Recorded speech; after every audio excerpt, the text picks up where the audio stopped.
오늘 출애굽기 40장, 출애굽기 마지막 장이죠. 출애굽기의 마지막과 함께 성막에 대한 말씀도 끝나게 됩니다. 오늘 특별히 성막이 다 만들어지고 오늘 40장에는 성막 봉헌식이 있는 그런 내용이 앞에 쭉 나옵니다. 그리고 다 만들고 봉헌식이 끝나니까 이제 어떤 일이 생깁니까? 그 성막에 하나님의 영광이 가득했다 하는 그런 말씀이 마지막 부분에 나왔습니다. 성막 말씀 우리가 그동안 계속 보았는데요. 특별히 마지막 장 다시 한번 정리를 해보면 오늘 그 34절에도 나오고 또 35절 쭉 나오는 내용 중에 성막을 다른 말로 회막이다 이렇게 지금 이야기를 하고 있습니다. 이전에도 보았지만 회막은 만날 회자를 써서 만나는 천막 이런 뜻이라고 했죠. 그래서 성막에 가서 누구를 만나는가? 바로 하나님을 만난다 했습니다. 우리 인생의 모든 문제는 여러분 하나님을 만나면 해결이 되는 줄로 믿습니다. 그래서 우리가 하나님을 만나는 것이 얼마나 중요합니까?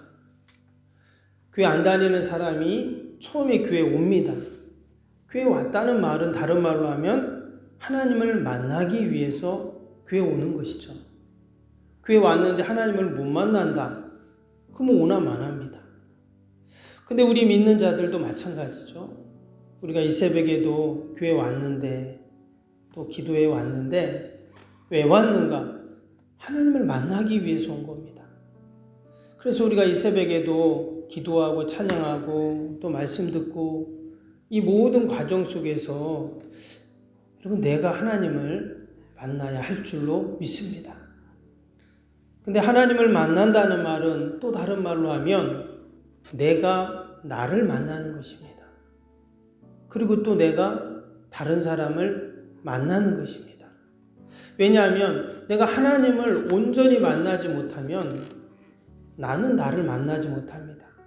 즉 내 자신을 온전히 나는 알 수가 없고 다른 사람과도 온전한 관계를 맺을 수 없기 때문이죠. 때문에 하나님을 만나는 것이 우리의 모든 것과 관련이 있습니다.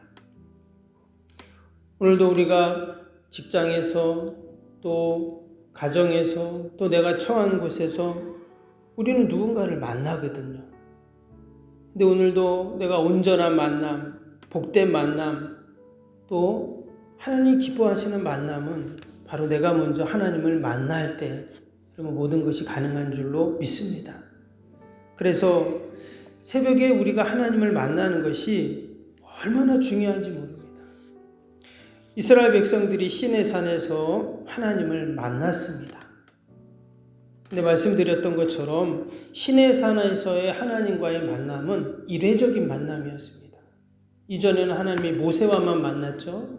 그랬는데 시내산에서 이스라엘 모든 백성들과 집단적으로 하나님이 만나십니다. 그런데 그 만남, 시내산 위에 구름이 가득하고 거기 우레소리와 같이 하나님이 거기에 강림하셨다 그랬는데 그 집단적인 하나님과의 만남과 경험은 너무나도 충격적이었고 잊지 못할 그런 만남이었습니다. 그러나 그 만남은 일회적인 만남이라고 했죠. 이제 그들은 거기를 떠나야 됩니다. 광야를 지나 하나님 약속의 땅에 가야 되는데 그 시내산에서만 계속 그들이 머무를 수 없죠. 그래서 하나님께서는 그들에게 성막을 만들라고 한 겁니다. 그래서 광야 한복판에 그들이 늘 하나님을 만날 수 있는 그들이 이동해도 또 하나님이 그들이 있는 곳에 또 하나님이 이동하시는 그런 성막을 만들어서 그들이 늘 하나님을 만날 수 있도록 하나님이 그들에게 배려하신 것이 바로 이 성막 회막이었다라는 것입니다. 하나님은 온 우주를 만드시고 그것의 주인이십니다. 때문에 이 천막에 하나님이 거하시고 거기서 우리를 만나주신다는 것은 너무나도 하나님에게 있어서는 하나님이 낮아지고 또 낮아지고 겸손하신 그 모습인 것이죠. 오직 이것이 우리를 만나기 위해서였다는 거예요. 때문에 우리가 하나님과의 만남을 소중히 여기고 우리가 또 감사해야 되고 또 하나님이 나를 만나시기 위해 그 초라한 회막에 천막에 거하고 계시다는 것을 생각하면서 늘 우리가 감격적으로 그 하나님을 만나야 할 줄로 믿습니다. 우리는 도무지 하나님 앞에 나아갈 수 없는 자들입니다. 본질적으로 거짓되고 부패하고 연약한 죄인인 우리가 어떻게 하나님을 만날 수 있는가?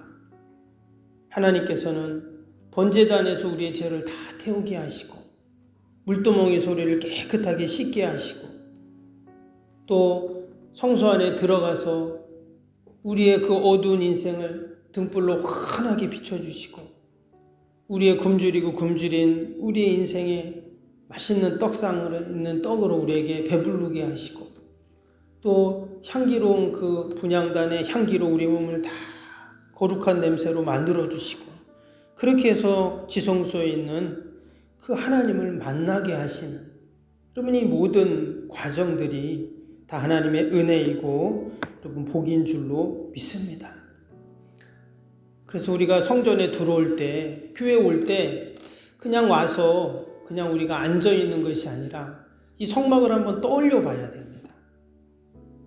그래서 울타리 오른쪽에 있는 그 동문을 열고 내가 성막으로 딱 들어가는 그 순간부터 지성소의 그 법궤 앞에 딱 서는 그 순간까지 법궤 안에 딱 들어갔을 때 어떻습니까? 지성소 안에 있는 원래는 들어갈 수 없죠. 1년에 한 번 대제사장만 들어갈 수 있지만 하나님을 만날 때 여러분 그 법궤가 금을 쳐서 만들었다고 하는데 어마어마할 거 아니에요? 번쩍번쩍 하겠죠. 그 생각들을 하면서 우리가 성전에 오고 하나님을 만날 때 여러분 더 큰 은혜와 감격이 있을 줄로 믿습니다. 오늘 이 앞에는 우리가 안 읽었는데요. 오늘 40장 앞부분에 보면 계속 반복되는 단어가 있습니다. 두 가지가 있는데요. 하나는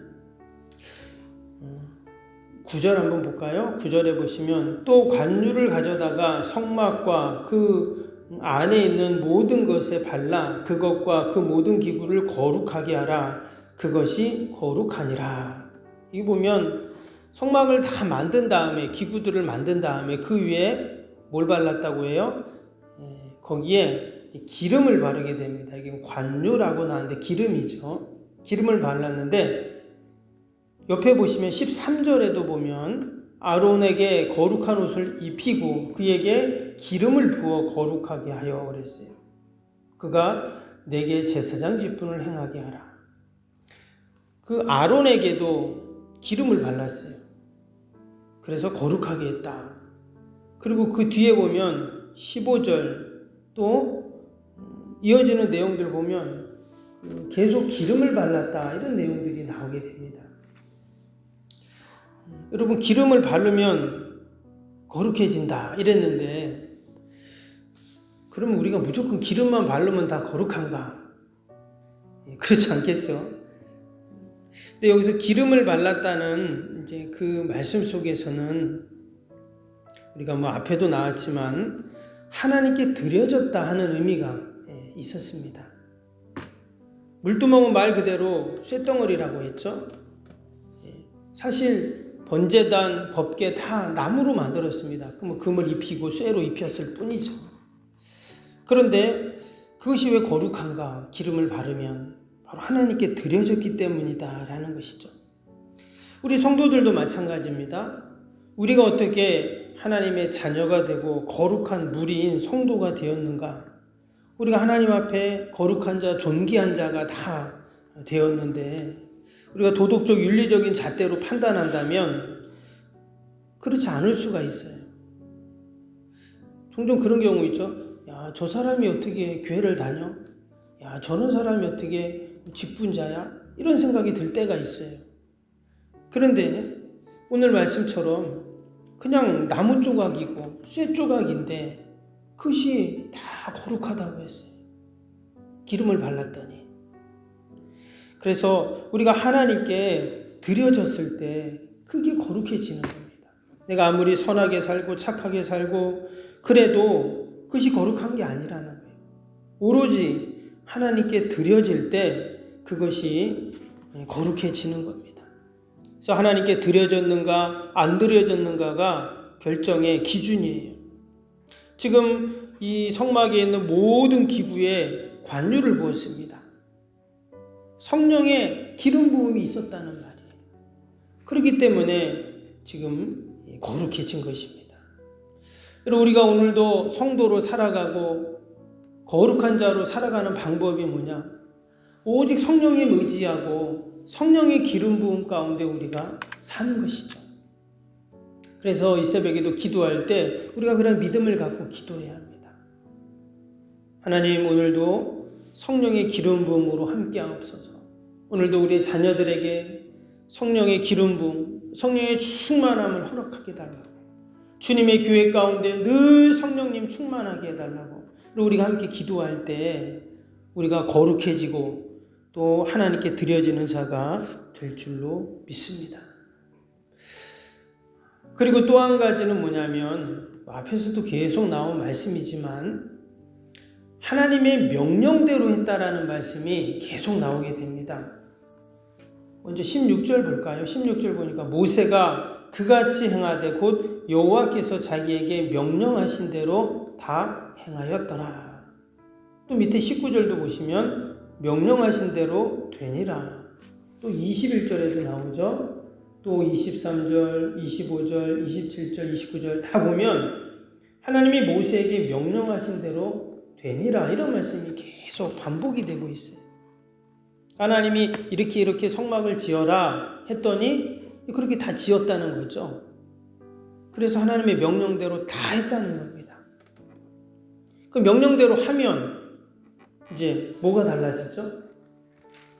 오늘 읽었던 마지막 34절에서 38절에 보니까 하나님의 말씀대로 다 했더니 거기에 하나님의 영광이 충만했다는 거예요. 하나님의 명령대로 다 성막의 재료, 규격, 또 모양, 심지어 성막을 만드는 사람들까지도 모든 것을 다 하나님의 말씀대로 했습니다. 그랬더니 하나님이 어떻게 하셨는가? 하나님이 거기에 하나님의 영광으로 임하셨죠.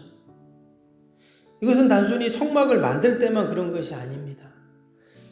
우리의 삶도 마치 늘 우리 안에 하나님의 성전을 지어가는 우리 성도들은 다 그런 삶을 살아가야 되는데, 하나님의 영광이 우리 가운데 충만한 그 방법이 무엇인가?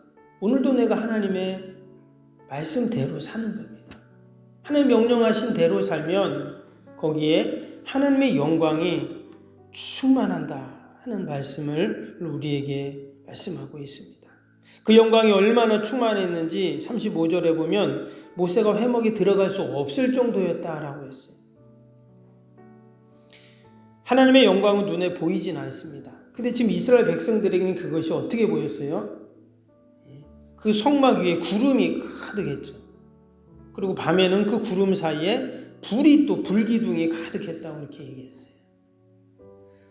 하나님께서는 때로 이렇게 직접 보여주시기도 합니다. 이스라엘 백성들이 그 모습을 보면서, 그 구름 기둥과 불 기둥을 보면서 어떤 마음을 가졌을까요?